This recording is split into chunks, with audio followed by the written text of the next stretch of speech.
একজন শিক্ষার্থী যারা সচেতন ছাত্র পরিচয় দিয়ে এইখান থেকেও আমাদের যে প্রধান উপদেষ্টার বাসভবনে ঘেরাওয়ের মতো হুমকি তারা দিয়েছে, এটা কোন বিষয়টাকে কেন্দ্র করে?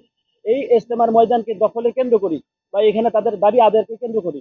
তো তারা যারা আমাদের বিশ্ববিদ্যালয়ে ছাত্রপন্থী নামে পরিচিত বা তারা মেহনত করতেছে, আমরা বন্ধের জন্য বা তাদের কার্যক্রম যেন না করে এই ব্যাপারে আমাদের ব্যক্তিগত কোনো আক্রোশ বা প্রস্তাব নাই, কিন্তু আমাদের প্রশাসনের কাছে এটা দাবি যেন ঢাকা বিশ্ববিদ্যালয়ের পরিচয় বহন করে এ ধরনের সন্ত্রাসী কর্মকাণ্ডের সাথে কোনো শিক্ষার্থী জড়িত না হয় এবং যদি জড়িত থাকে তাদের বিরুদ্ধে ব্যবস্থা নেওয়ার জন্য আমরা প্রস্তাব পেশ করেছি। কোয়েশ্চেনটা করেছিলাম একটা সম্পর্কিত উত্তর দিই।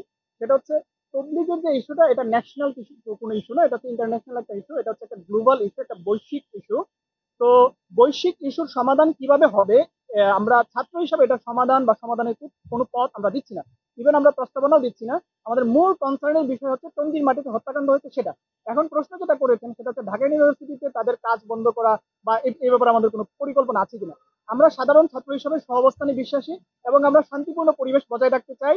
আমরা আমাদের যিনি ভিসি আছেন, ভিসি স্যারের কাছে আমরা আমাদের স্মারকলিপি উত্থাপন করব। ওই স্মারকলিপিতে আমাদের নির্দিষ্ট করে তাদের কাজ বন্ধ হওয়া বা তাদের এরকম কোনো প্রস্তাবনা থাকবে না। আমরা ভিসি স্যারের কাছে আমাদের দাবি উত্থাপন করব।